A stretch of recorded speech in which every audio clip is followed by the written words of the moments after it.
Moment, guys, you are in for a significant treat because we've got Lance Loken out of Houston, Texas. Everybody, he's already closed 1,400 transactions, he and his team. Now, he's done it in just under 7 years. Is that right, Lance? Just over 7 years. Yep. We're in our 7.5 years so far. 7.5 years so far, and yet you guys are just crushing it. Congratulations. I want to know how you did it. First off, I want to take a break. I want to have you just introduce yourself to everybody on this webinar, whether they're live or on the Zoom meeting. By the way, if you go to iconcoachinre.com, go ahead and get registered for this webinar. You can actually join via Zoom and type in questions in the chat bar for Lance to answer. So, Lance, take it away. Introduce yourself to everybody. Sure. My name is Lance Loken with the Loken Group at Keller Williams, and we've been in the business for just over 7 years. My wife, Karina, is the founder of our organization, and so together we started the business in 2011, and we ended the first year with 4 people and have grown ever since. So first year, 4 people. Let's rewind the tape a little bit, okay? Because sure. I mean, you've already closed 1,400 transactions this year. You didn't start there, right? Right. Let's rewind the tape, like way back to the very beginning. Tell me, did you ever have a day in real estate without somebody else on the team, besides your wife, of course? For the first 3 months, it was just the 2 of us. Okay. So, let's back up to that. What was the mindset? First 3 months, it's the 2 of you, you're working together, you're lead generating, I assume, for buyers and sellers, right? Mm-hmm. And you thought, well, there's got to be a better way to do this. Tell me about that. Well, the first week that got into the real estate business, we sat down at the dining room table and wrote down our mission, vision, and value statements. And the mission statement was actually the tag off of my resume. And so there was nothing real spectacular about that. And then the vision, what we did was looked at the top producer in Keller Williams and looked to see what their performance was. And they were doing about $225 million. So I figured, in 6 years, we can achieve that number. So let's work it backwards. And so wrote down the first number. I looked at other performers and it looked like 8 million was a good number. So wrote down the 8 million that first year. And then the second year doubled the business and said, well, let's just roll that up to 20 million. And then the third year felt like we could triple the business because then we'd start getting traction. So let's write down the number 60. And then that fourth year, we're going to hit that big $100 million plateau. And then we went in 50 million increments from that moment on, did 150, 200, 250. So by 2017, we'd be doing 250 million and be number 1 in Keller Williams. At least that was the mindset back then. And Karina kept looking at those numbers and said, there's absolutely no way. And I said, cool. And so actually went to the first team meeting for the market center and introduced myself. And they said, what are your goals? And I said, well, by 2017, we're going to do this. And everybody chuckled and laughed, and I sat back down. And so, did that chuckle and laugh, did that give you a little extra fuel in the tank? Just a little bit, yes. I'll bet. Okay, so you started with mission, vision, and values statements. Now, why is that important? Because let's face it, most realtors, even team leaders that, or whatever you want to call them, rainmakers, right? They have not invested the time to make that happen. Why is that so critical, and why'd you start there? So the biggest thing was, what are we doing and why are we doing it and how are we going to do it? And in my past days in corporate America, most specifically in the retail world, that's part of business 101. You have to have a game plan. You have to go for that game plan. You create a budget, you create projections, and then you go and figure out how to achieve those goals. And so that's just literally what we sat down and did, created those goals. And I didn't know any better. So I just looked at those numbers and said, okay, that's where we're going to go off and we're going to accomplish this, and didn't realize that it wasn't possible. And so, gotcha. So you benchmarked and trended, though you did your research in essence. You said, okay, who's the number 1 producer within our brand? Right. And I bet back then it was probably a guy named Mark Spain, wasn't it? No, it was Joe Rothschild in Keller. Right. Okay, gotcha. So Mark's been a past icon. That's why I brought it up. Yeah, well, I love Mark Spain. We're great friends. No doubt. So now you've grown the team. Let's kind of fast forward to today. How many agents on the team right now in a sale capacity? In the sale capacity, we have 17 sales agents that are outside producers. And then we have 18 inside sales producers. And then we have a success team, a marketing team, and operations / photographers. And we also have multiple divisions now. And so a total of 78 people in the organization. Fantastic, Lance. All right. So 35 people in a sale capacity. And Yes. you've got a pretty even balance, about 50-50 of Yes. inbound sales or inside sales associates, and in the field salespeople. Do you think that's the correct mix? Is it 50% versus 50%? I personally feel, based off of the analysis that we've been doing over the last couple of years, that it is almost perfect. And we've even gotten more specialized in those roles. We have specific listing agents, we have specific buyer agents, and now our inside sales are getting focused on the luxury brand. They're getting focused in the commercial brand. So we're fine tuning at all times. And that's what I love about our people is they're never satisfied. They're always trying to find better ways and more efficient ways to improve the process. I love it. Okay. So your inside salespeople, they work a pretty regimented schedule, don't they? Pretty much. We have coverage from 7 a.m. until midnight, Monday through Friday, and then coverage from 7 a.m. until 8 p.m. Saturdays and Sundays, with the combination of virtual assistants from 7 p.m. until midnight each day of the week. And then we have people that work, 7 to 4 and 11 to 8, and different schedules based off of what their lifestyle they would like to achieve.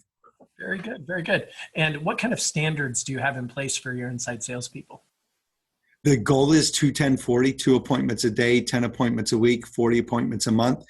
Generally speaking, they're averaging about 25 to 30 appointments a month, and they're doing a fantastic job. We don't focus on just appointment setting. We want the kept appointment, and we want the conversions to be as close to 70% as possible. So they're really investing in those phone calls. And so they may not achieve as many appointments as other organizations may, but their conversion rates are fantastic, and the quality of those clients are really good. So we're not wasting everybody's time, because we're so interdependent upon each other that if the inside sales agents do their role, the outside sales agents can do theirs, convert and close, and vice versa, so we really rely upon each other to be successful. Well, your compensation is reliant upon each other, I would imagine, right? Absolutely. Yes, it is. Let's dive into that ISA role, just in terms of compensation. And you said Sure. that you're open to share this with everybody on the webinar. Is that still true? Absolutely. Yes. I love it. Okay. So as an ISA on Lance Loken's team, how do you compensate me? So we pay you $750 a week through the training period, which is a base salary of $39,000 a year. And so that's $750 a week during the training period. They're focused on learning and taking people from corporate America. We want to, is that me or is that? I'm not exactly sure what that is. That's a very strange noise. It's kind of pleasant. That happened before. It's also very distracting. So, Yeah. Okay, so $750 a week works out to be about $39,000 a year. Yes. So, and if you focus during that first 6 months, I have no idea. We've been hacked. I don't know what's going on yet. Interesting. I have no idea either. So anyhow, when we take people from corporate America and bring them over,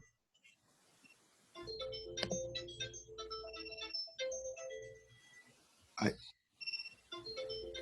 wonder if somebody else has Zoom and they're getting a phone call. Yeah, boy, I'm just not sure. That's very strange. I'm just going to shut everything down except Facebook Live. I've never experienced that before. So it's Either bye.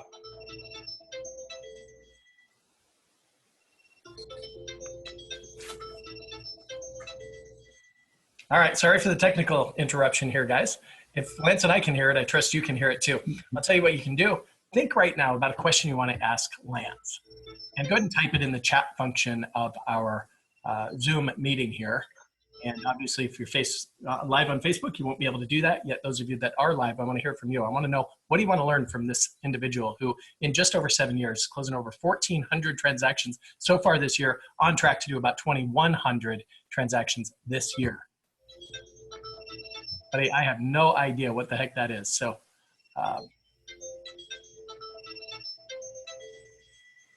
should we go off and go back on again? Will that mess everything happen?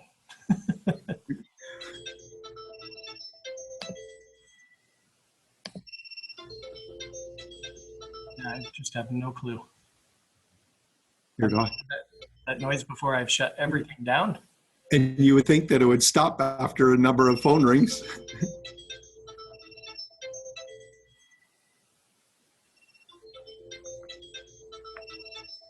And I just shut down the Facebook. No, we're still live on Facebook. Yep. I've got everything shut down, Lance, and I have no clue what the heck that is. Here do I. Okay. Never had that happen. Well, we've got some interesting things going on here. Here, you know what? I'm going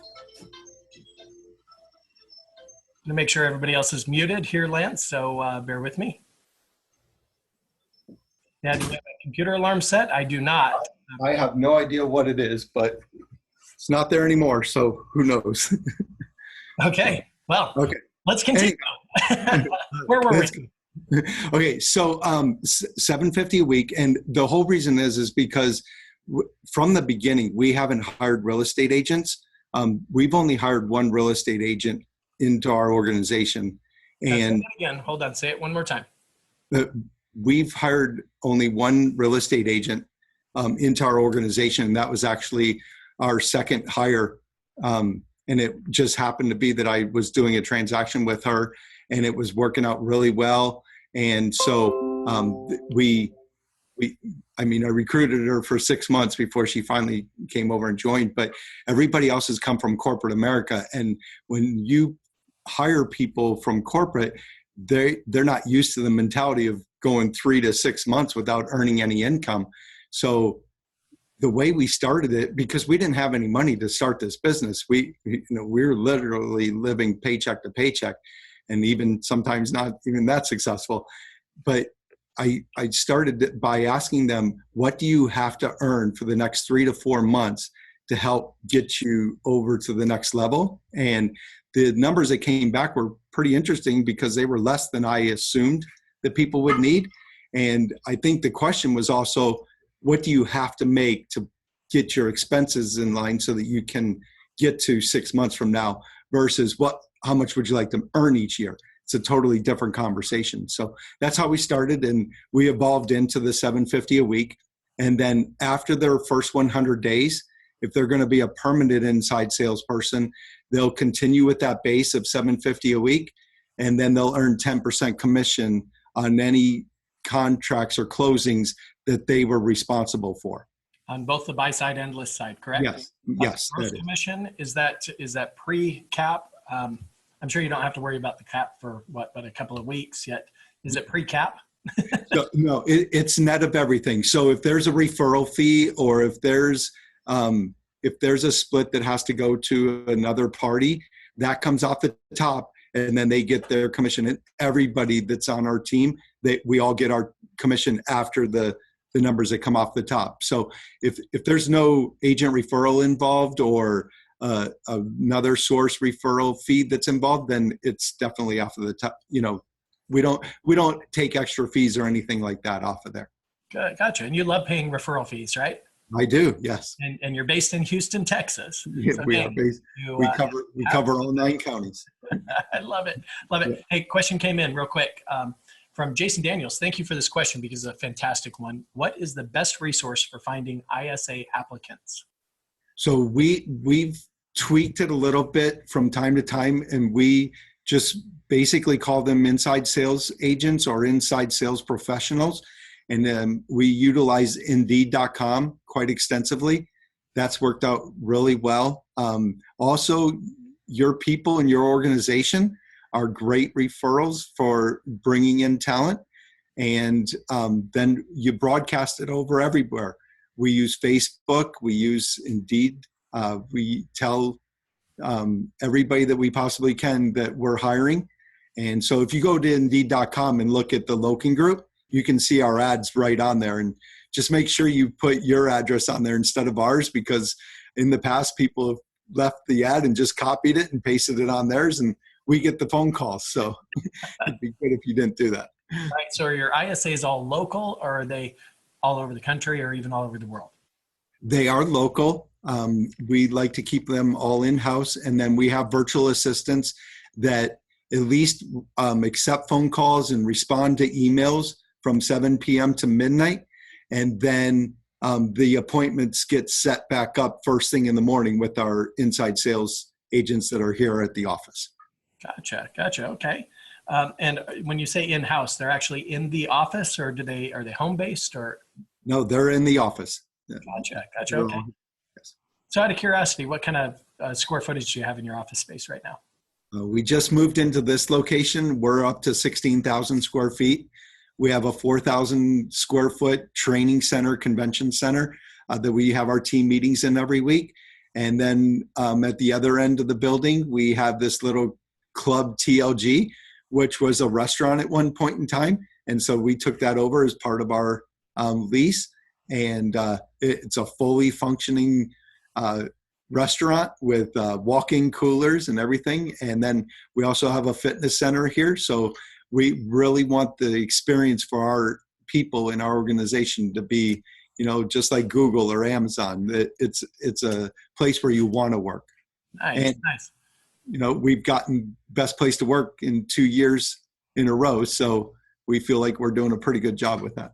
And that's across all industries in Houston, right? That's all industries. Yes. Congratulations. That's quite an honor. Okay. So you're hiring people from the corporate world rather than a sales type or whatever type background, right? Correct. Now, in the state of Texas, do they have to be licensed in order to be an ISA? Okay. Yes, they all have to be licensed. So we get them as part of the recruiting process. They need to get licensed.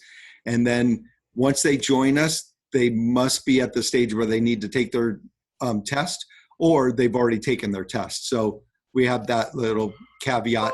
It takes them about 2 weeks after they've joined us to actually take that exam and pass, because they're not allowed to be on the phones until after they're licensed. Gotcha. And how long is the training process then? It's 100 days minimum. And are they on the phone with any prospects during that 100-day period? After they're licensed, absolutely. And as part of the process, and they're contacting their sphere. We have a first 100 sphere, their contacts, and they reach out to them and tell them, hey, we're new into the industry and things like that. So they're getting to role play and practice during those first couple of weeks, and they're memorizing scripts because they don't know what they're supposed to say. So we have script practicing on a daily basis, role playing. They're learning all this. And so by the end of the first 100 days, they should be pretty solidified in their role. Okay. Now you've got a bit of a slide deck, right? That you've got some images. I want you to walk some people through this. In fact, it starts with the mission, vision, and values statements. And this is kind of your philosophy on how to build a business rather than just increase personal production. Correct. So if you can share your screen with us, Lance, I'd love to see that. Sure. Yep. Let me see if I can get the right one. Does it show up there now? I see an Excel spreadsheet. Oh, no. Then let's get the right one. Here. There we go. Sure. Okay, now it should show up. There we go. Dominate your market. Love it. Yep. Okay, so step number one, let's go there. Okay, so first thing, we came up with our mission, vision, and value statements. It's basically, why are we in business? What are we going to do to separate ourselves from everybody else, differentiate ourselves? What's our vision? What's our long-term vision? We actually have our vision currently out to 2036. So we know how many people we have to hire to achieve each of our goals from now each year through 2036. And then who are we going after? And so our mission statement now, it's interesting, in the past year, we changed our mission statement because the organization didn't feel like they could connect with our mission statement. And that was based off of Simon Sinek. And so we created a new mission statement, or the team did, to inspire a positive, lasting impact. And that encompasses a whole lot of, really filling people's buckets. And then, speaking to Simon Sinek, I noticed on the first slide there, it started with the why. Yes. So it starts with why. And most people in business, they approach the team, they pull everybody together, right? They say, okay, here's what we're going to do. Here's how we're going to do it. They forget about the why, right? So starting with why, how important is that, Lance? It is so important because you need to create buy-in with your organization. If you tell people what to do, they begrudgingly go and do it because it's the job. When you get buy-in and create, togetherness and collaboration, it's now all of us going after one goal instead of us all going in different directions. Good job, Lance. Thanks for going back a couple of slides. All right, so the vision. Here's our vision. Currently by 2021, we want to be the #1 producer in the world in volume, units, and GCI. And then we have out through 2036 because the ultimate goal is to have 15% market share of the Houston metropolitan area. 15% market share, just to put that into perspective, is 30,000 units a year. So wow. Our goal is by 2036, we'll achieve that. And here's our 6 core values: commitment, drive, integrity, ownership, humility, and charity. Now, by having these values in place, how many problems does that solve for you as a leader? Quite a few, because when we're hiring people, we're hiring them to these values. And we have found that when our values don't align, we need to help people find another opportunity. And so how do you find out if your values are not in alignment? Well, we do a weekly accountability, and we have coaching sessions on a regular basis. Also, during our hiring process, it's pretty intense. We have a 6-week hiring process, give or take a week, but generally speaking, it's been taking about 6 weeks from the moment that we receive a resume until they've accepted the offer. And so we're really diving deep to make sure that those people are in tune with our values, because if our ship isn't sailing all in the same direction, it makes it very difficult to be successful. Agreed. All right, way to go. And then this is basically a timeline of our organization focusing on one thing each year. Back when we started in 2011, we ended the year with 4 people. We focused on buyers because didn't know any better. And that was an easy way to start the business. And then the second year, we figured out listings was probably the right way to go. And we've been listings focused every year after that. What was kind of interesting was in that second year, we had to achieve at least 20 million that second year. And so we set a goal of having 60 active listings by July 1st. And we achieved it on July 2nd. So we missed it by a day, but having that goal in front of us, gave us a plan of attack to go after it instead of just saying, oh, we want to have a bunch of listings. Well, what does that really mean? By giving it an amount and having that goal gave you something to go and achieve. So, all right, great job. Yeah. So this is just a timeline of what we focused on each year to achieve the goals. And it's basically a platform, and each goal year after year, we've just placed on top of each other instead of replacing it, because having that particular goal in that year, that guaranteed us business for the next year, if that makes sense. So we had a buyer focus that first year, and then we layered listings on top of that. And then we layered new construction on top of that. And then we got into radio, and then we got into luxury, and so on and so forth. So it wasn't that we replaced anything, because then we're right back at square one. So Lance, let me interrupt real quick. Let's just say that I'm the owner of a team. Our team is buyer heavy right now. What advice would you give me in order to make that transition over to the list side of the business? Sure. So what we did was we looked at all the top performers in Houston and what were they doing at a high level. Some people were doing amazing marketing. Some people were doing amazing staging, and some people were doing amazing photography. But from what we saw, we didn't see anybody doing all 3 of them collectively. So that became our unique value proposition. We brought in-house photography, we brought in-house staging, and we brought in-house marketing, and evolved into where we are today. Gotcha. So Lance, answer this question for me, because it's kind of related. If I had a home in Houston that I wanted to sell, why would I want to call the Lance Loken team to do it for me? Because we have a team of specialists that are focused on one particular area of a transaction. Just as if you're going to a doctor's office, you don't see the doctor, until the very end. You're seeing all these different specialists that are fantastic at their particular responsibilities. And we've taken that same exact concept and brought it into the real estate industry, so that you get to have a team of people, of experts, to get your home sold versus having an individual wearing 10 different hats and not being great at anything, so that's the way that we've approached it.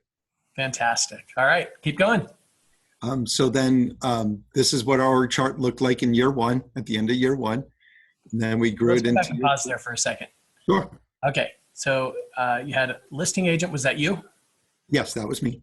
Okay, and you had a buyer agent. Was that you? Yep, that was me. Okay.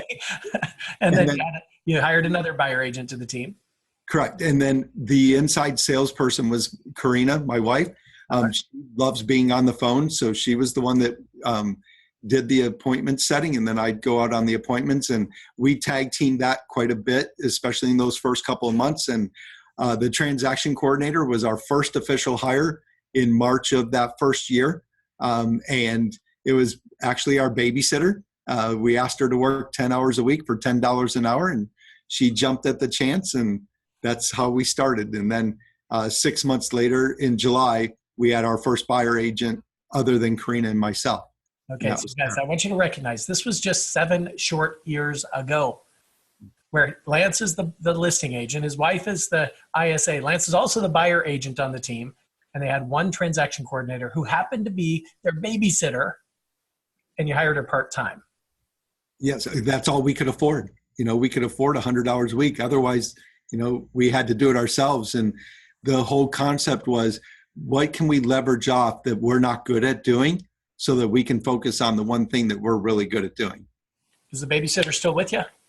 No, she finished her college degree and went into corporate America. We knew that was her end goal anyhow. And she since got married, and we helped her find her home, and now she has a baby. So doing fantastic as well. Does she still babysit? I don't believe so. She does pretty well now. But our first buyer agent, Tara, she's still with us, and she's now our director of client experience. Fantastic. All right, let's keep going then. Okay. And then this is year 2. We grew to 8 people.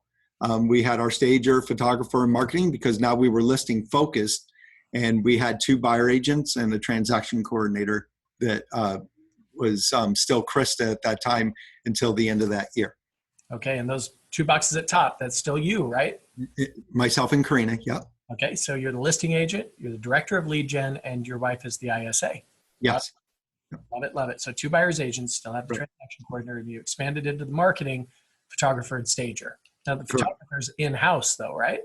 Well, we grew into that. So they initially just started doing the photography for our homes, among other people's homes, other teams' homes, and same with the stager. And then we grew into the space once we were able to accommodate them. Then they became full-time with us and became in-house. So our stagers now in-house and our photographers now in-house. And the marketing coordinator, she started out working 10 hours a week as well, and grew into, by the end of September, she was our vice president of marketing and grew into that position. So from 10 hours a week, grew into 40 hours a week. And that's how we built the business, is you have to crawl before you walk and run. We've taken little steps and then expanded upon that. All right. Well, I think many of the people that are watching this right now are kind of stuck in this position. So how did you get beyond this? And let's go to year 3. Well, we don't have year 3 on here. This was our GPS, or the one thing. We can scroll, I think, forward to, well, that's our marketing department as is today. Okay. And then we've also got the inside sales as it is today. And so this entire presentation is on tlgshares.com. So if anybody wants to dive into it, they can absolutely go on there. It's free. All you have to do is register, and you can go and look at everything in here. Let's go back to that real quick. I got a quick question for you on the VP of Inside Sales, right? Sure. Okay. Thank you, Lance. Right here? Yep, that's ideal. Okay. So how many direct reports does this person have? How many people are they managing? So we have a sales support person that is assisting our VP of Inside Sales. She does not do any lead generating. She is doing accountability on a weekly basis for each of those people. And we now have a second person that is assisting in that process. And as we're growing, we're trying to leverage off as much as we possibly can. Her expertise, and she's never sold a house ever. And we actually brought her into this industry and realized the level of talent that she was, and immediately got her to this position. The original VP of Inside Sales, Sarah St. Marceau, she grew and transitioned over to our luxury division, and she's now the president of our luxury division. So once you find talent, you find a way to get them in there and figure out how to expand on that opportunity. And this was a perfect segue because Sarah St. Marceau, her expertise is on systems and processes, and she built the organization to 10 ISAs. And Amy came in and has grown it to 18, and her strength is on coaching and motivation. So we had that platform or that bench of systems and processes, and now we've been able to expand on that with the motivation and accountability piece. All right. So the VP of Inside Sales, guys, is not proactively lead generating and dealing with incoming leads on a daily basis. What are they doing, Lance? They are motivating and holding people accountable to their goals on a monthly basis. And they're also recruiting. Every week. Are they also recruiting as well? They are recruiting at all times. We do have a director of business development that is her one thing. Is her job is to bring in talent and onboard them. Our VP of Inside Sales, because everybody that joins us that's in outside production or potentially going to be inside sales or outside production, she onboards them. So she's also responsible for the first 100 days training. All right, great job. Let's keep going. You're in charge. And then this is it's just our process on lead management. And then what was really cool was our listing agents were spending about an hour and a half in our listing presentations. Mm-hmm. And through masterminding with our different leadership, we figured out that in other industries, they basically have a one-page piece of paper that says, hey, I'm committing to working with you. We'll get you the rest of the details later on, but this is just an indication that you're willing to work with us. So we came up with this commitment to sell form, and it's literally one piece of paper that says you're willing to work with the Loken Group. Sign here, and we'll send you all the detailed paperwork later, which is about 28 pages. And that has had a massive impact on our business. In fact, before we had this piece of paper, we were doing about 45% on our conversion rates. And a year and a half later, we're up to 70% on our conversion rates. Wow. Okay. So you're gaining the commitment, which is a kind of a soft sell listing agreement. Correct. And then you're following up through like a DocuSign or .loop or something like that with the electronic documents for them to complete on their own. Right. And then the buyer agents, they said, oh, we want a piece of paper like that as well. So they got a representation agreement, a commitment piece of paper. So that's what they use on the buy side. Fantastic. All right. Keep going. I love it. Okay. And then here's our listing side. We currently have 6 listing agents, and she holds them accountable on a weekly basis. So your listing agents, how many listings do they take per month on average each?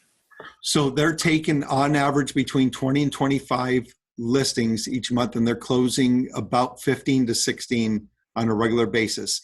Their client base is about 95 to 100 at any given time.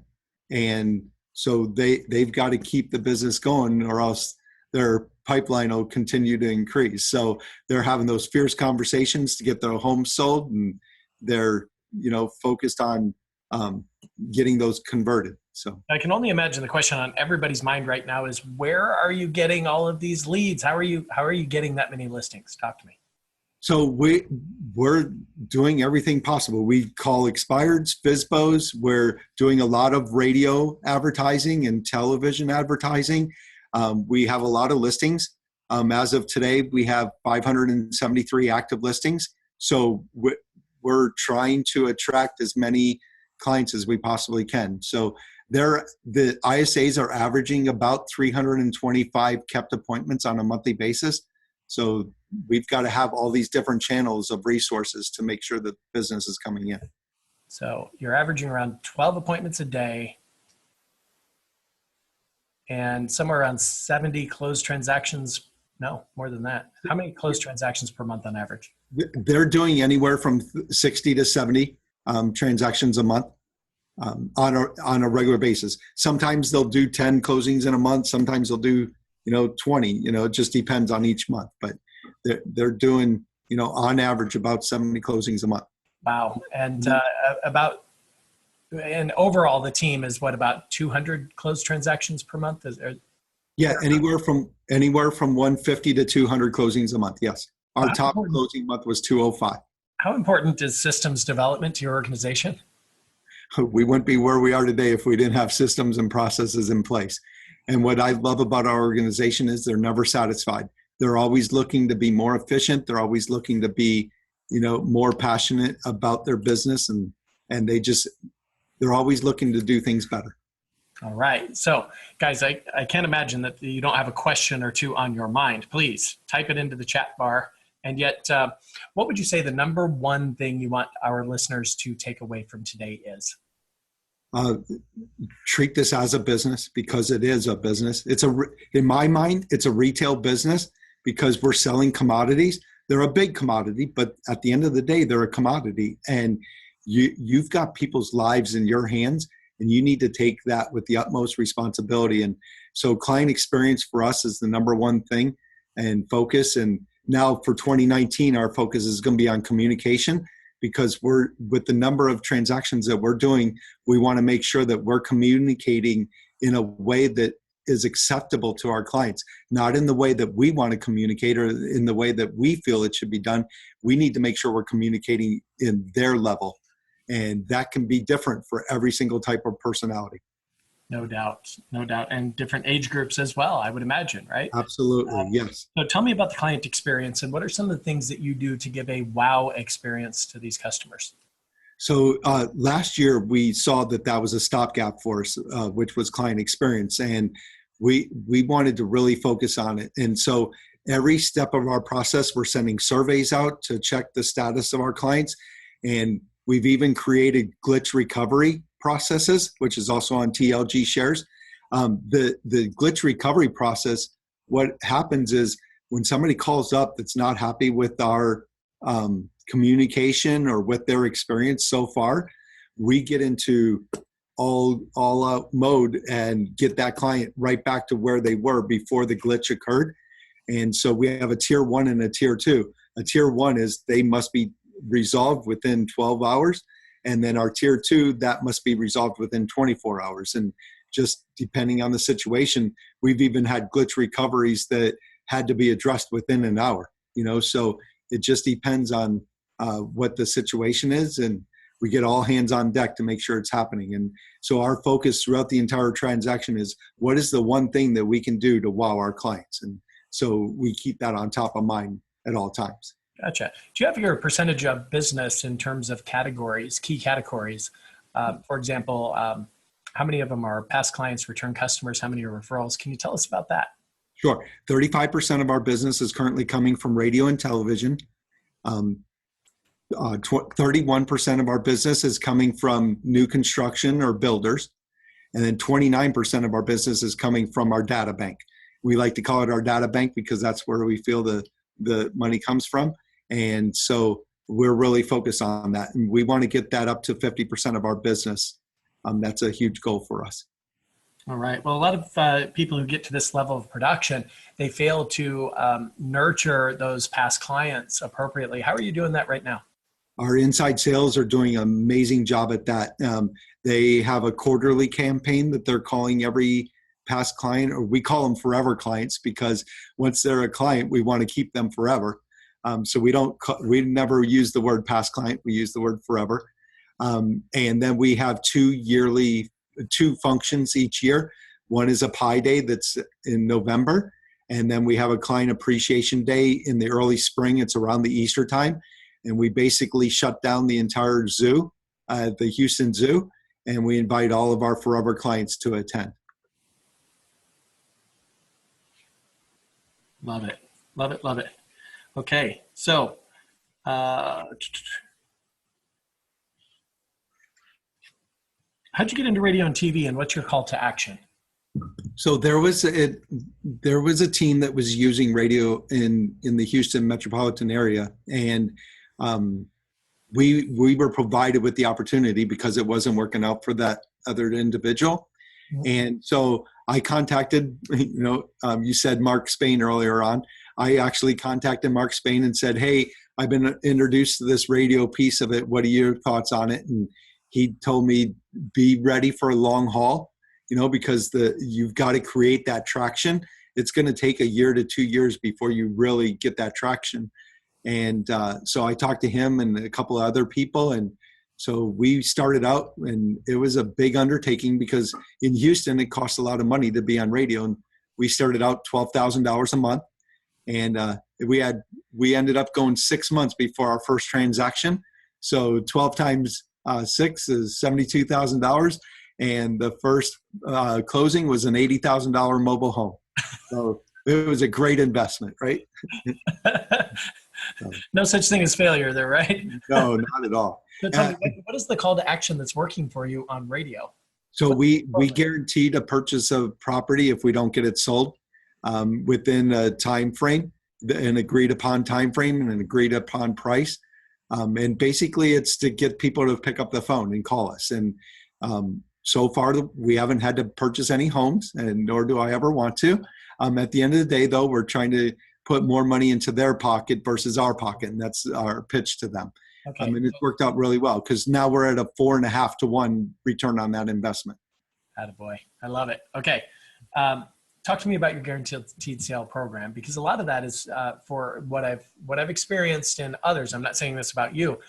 It's kind of a smoke and mirrors approach, meaning, well, sure, I'll buy it, yet it's going to be at 85% of the appraised value. You're going to pay me a 7% listing commission and so on and so forth. And at the end of the day, the seller's like, well, I don't want to take that deal.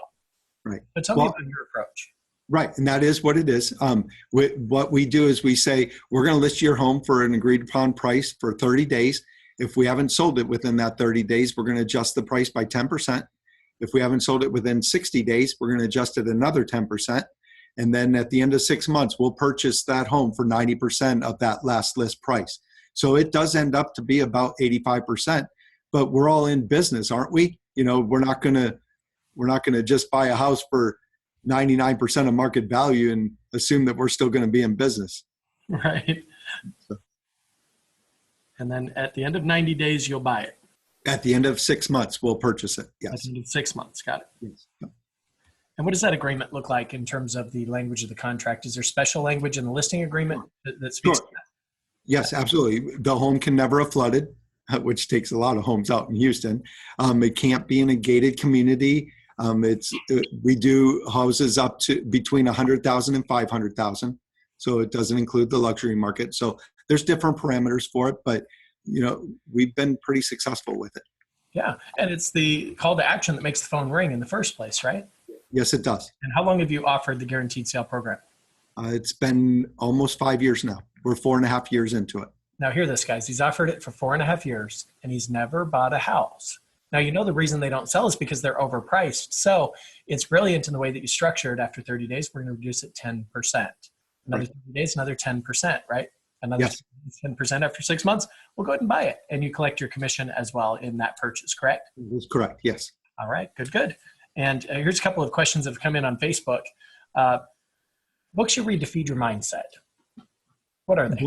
Books? Yes. A huge book that I've read is Grit. That has been a fantastic book. Rocket Fuel has been another good book. It differentiates innovator versus integrator. And we usually read our books as an organization. Good to Great is another book. Our planning advance is on the 25th of this month, and we're going to be reading the book Prime to Perform. That's going to be I'm excited about that book. And then the book after that will be 5 Dysfunctions of a Team. Gotcha. Those are just a couple of the books that we've been reading. All right. Key recruiting strategies and success. What are they? My favorite part is lead generate for talent as much as you lead generate for leads. And having that mentality, you're lead generating at all times for leads, right? You should be lead generating at all times for talent. I love sitting in a wine bar. And in the first couple of years, the majority of the people that joined our organization, I met in a wine bar. So that worked out pretty well. Our entire executive team, with the exception of one, I met in a wine bar. So it proved to be pretty successful.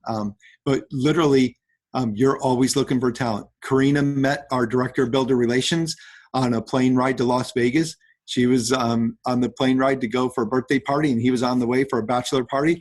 And they hooked up a conversation, and it worked out great. So, wow, interesting. Okay, another question came in. Where can you get a copy, or where can these people get a copy of your slide deck, your presentation? tlgshares.com for the Loken Group, for the L Loken G Group shares.com. tlgshares.com. Love it. And everything's in there. Our listing presentation, our buyer presentation, our first 100 days onboarding, our scripts, our literally everything you could imagine is in there. Okay, so Lance, a lot of people, they want to develop this stuff. They want to hold it close to their chest. Why is it that you're so sharing? Why do you give? Because before I got into the real estate industry, somebody suggested that I do it. And I said, there's no way I'm ever going to stoop down to that level. And, you know, the mentality behind that was real estate agents are used car salespeople. And when we decided to venture into this arena, the entire mission was to upgrade the level of professionalism across the board. And so from day one, that's been our mentality, is whatever we can do to help everybody else raise the bar in the industry, we'll do whatever it takes. Love it. And one of the ways that you're doing that and pushing all of this to perform at a higher level is your speed to lead. Mm-hmm. So by making the commitment to have somebody available from 7 a.m. till midnight, Monday through Friday, 7 a.m. until, it's also till midnight on Saturday and Sunday, is it not? It's till 8 o'clock on Saturday and Sundays, yes. 8 o'clock. So anybody who contacts your office is getting an immediate response. Is that true? That is true, yes. Now, California Association of Realtors did a case study for us all, and they suggest in this case study that 49% of the real estate prospects out there expect an instant response, and only 7% of realtors are actually delivering that. And I think for the most part, it's by happenstance, right? They just happen to be in front of the computer when the lead came in, or they just happen to answer their phone when it rang. So Lance, you've made a commitment to the speed to lead and exceeding expectations. What was the catalyst to that? What made you think that that was a great idea? My personality is I'm extremely impatient, so that probably helped in the matters. But in this first couple of years, every time my phone rang, I would pick it up. And I started realizing that the people that were picking up the phones were getting the business. And in fact, there was one time near the end of the first year where this lady called at 7:30 p.m. on a Friday night, and I picked up the phone. And she said, "Oh my gosh, I've called 7 other people and you're the first person to answer the phone. I have to leave back to California tomorrow morning, and I'm dying to see, I have to find a house and I can't find anything. I'm standing in front of this house. Would you please come and show it to me?" And I'm like, okay. And so she gave me the address. I went over there. It took me about a half an hour to get over there and showed her the property, and that wasn't the right property for her. And she said, I'll extend my stay, till the afternoon tomorrow. Can you show me some other houses? We ended up helping her with a $525,000 house that next day. And it was simply because I answered the phone and nobody else was. And so from that moment on, sense of urgency became the most important thing. All right. Good job, Lance. All right. So if you had an agent on your team, say that's struggling, or let's talk specifically to the people on this webinar right now. If you had an agent that's struggling and they came to you for advice, Lance, what would you tell them to do? So first and foremost, you have to look at yourself. And the reason I say that is because at one point in time, you saw talent in that person to hire them into your organization, right? And so something happened between that moment and today. So what was it that you did not do or you did not provide for them to be successful as you saw that first day? And is it by accountability? Is it that you weren't holding them truly accountable to their goals? Did our values not line up? You know, what was it that happened in that time? So that's first and foremost. And then if you go through all those efforts and you've exhausted what you can do to improve your systems and processes, then maybe that person wasn't the right fit for your organization.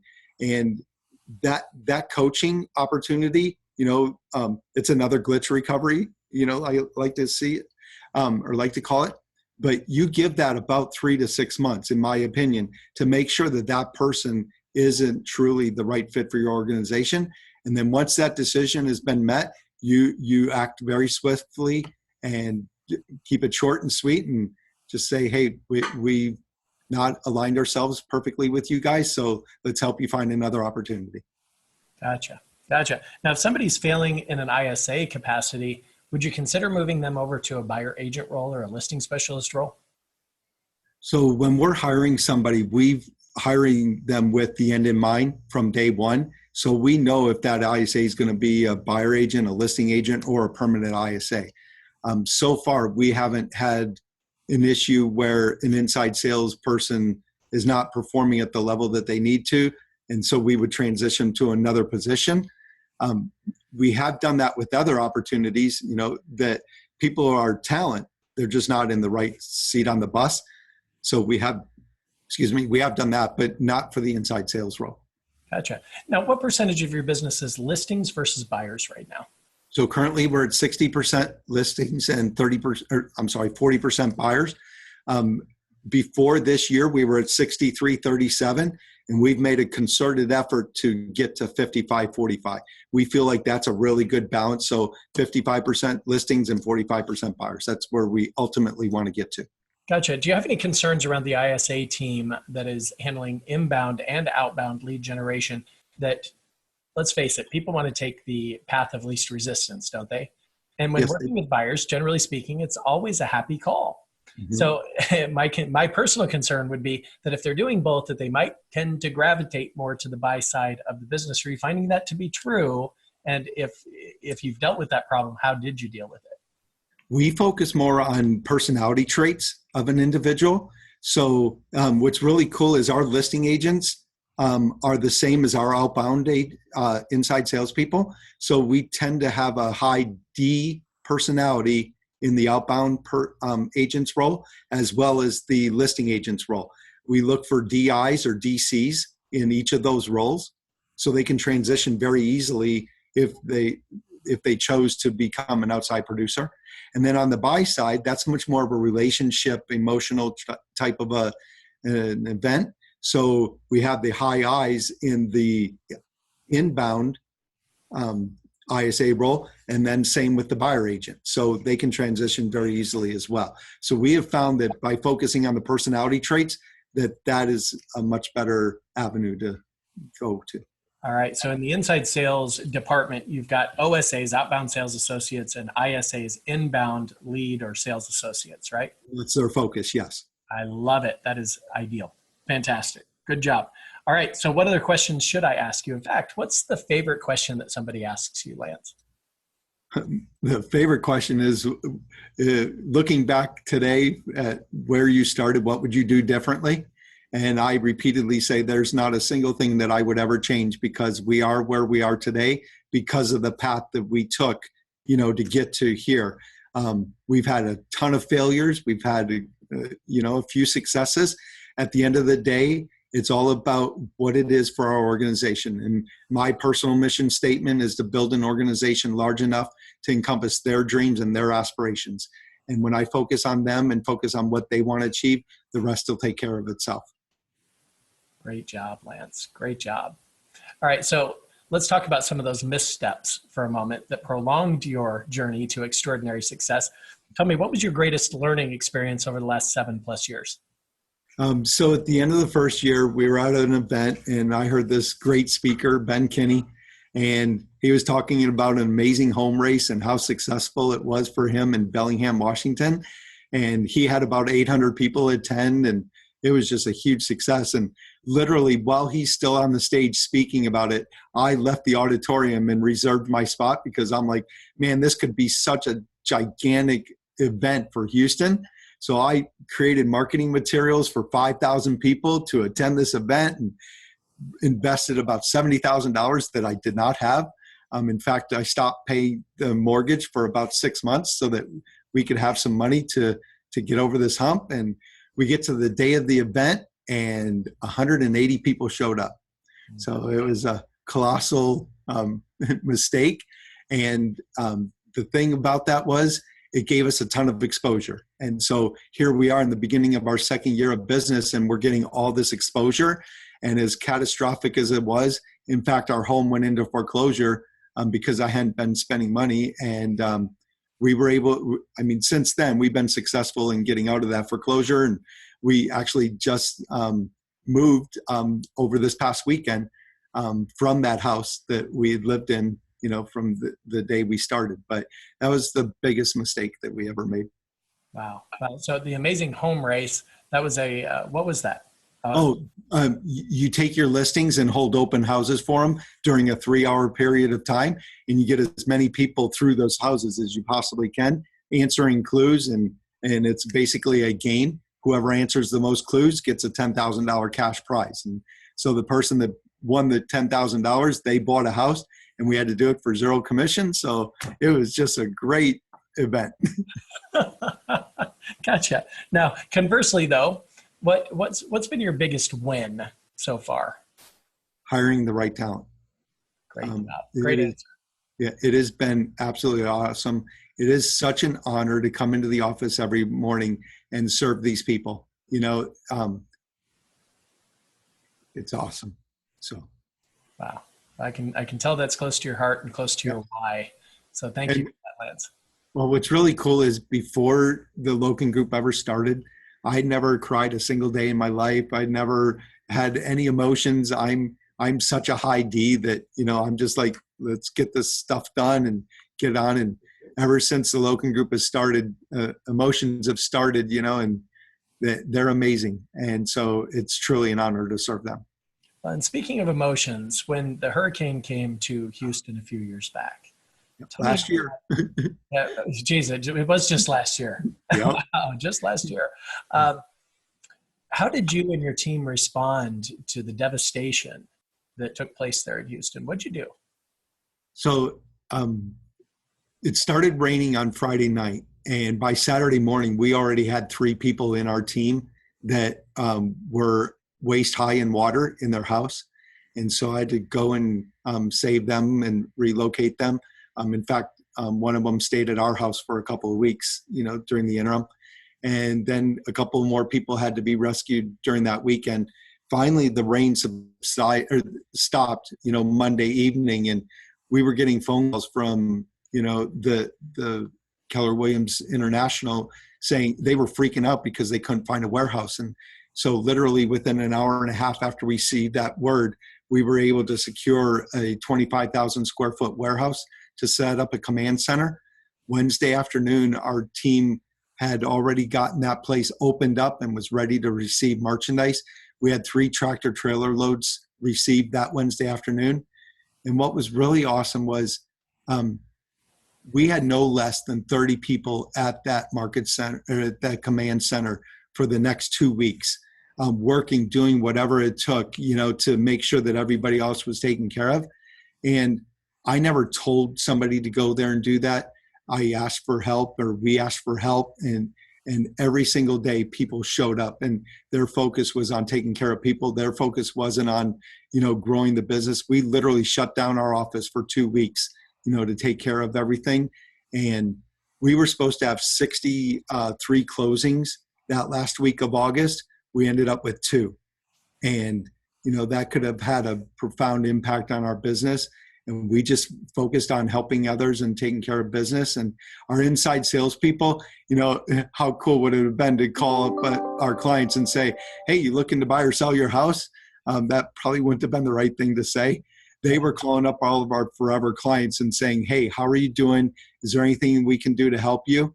And so because of that, for those 2 weeks, we had to spend another 2 weeks helping our clients get out of their situation. So we spend as an organization a little over $100,000 donating and making sure that people were being taken care of. And what was really cool was we started our business back up the day after Labor Day, and we ended the month of September with our record-breaking month of 205 closings for $53 million. And so it was really cool to watch our organization and to see what their focus was, and that buy-in and the drive to really make a positive, lasting impact was really showcased there. I was so proud of them. Well, my hat's off to you, Lance, because as you know, it's speed of the leader, speed of the pack. There's no question. So great job. Thank you. Done an amazing thing. You've inspired me. I'm certain you've inspired others. I am shocked that more questions haven't been asked at the same time. I think it's because you're so darn thorough. So keep up the great work, Lance. Thank you. Thank you for being the icon of this month, September 2018. And I look forward to coming down and spend some time at your office here in just a couple of weeks. So really excited about that. Our pleasure. Absolutely. Anytime. All right. Great job. Any parting thoughts, last words? Just make sure you're investing in your number one priority in your business, and that's talent. You heard it from the man, guys. All right, I look forward to next month. By the way, we've got Jana Caudill. She's got 2 teams on, one in northern United States, one clear about as far south as you can get in Florida. And she's going to show you how you can manage from afar, how you can actually expand your brand into new markets. And she'll tell you the step-by-step approach on how to do that. Lance, again, my hat's off to you, buddy. Thank you so much. Look forward to connecting again real soon. My pleasure. Thank you. Bye-bye, all.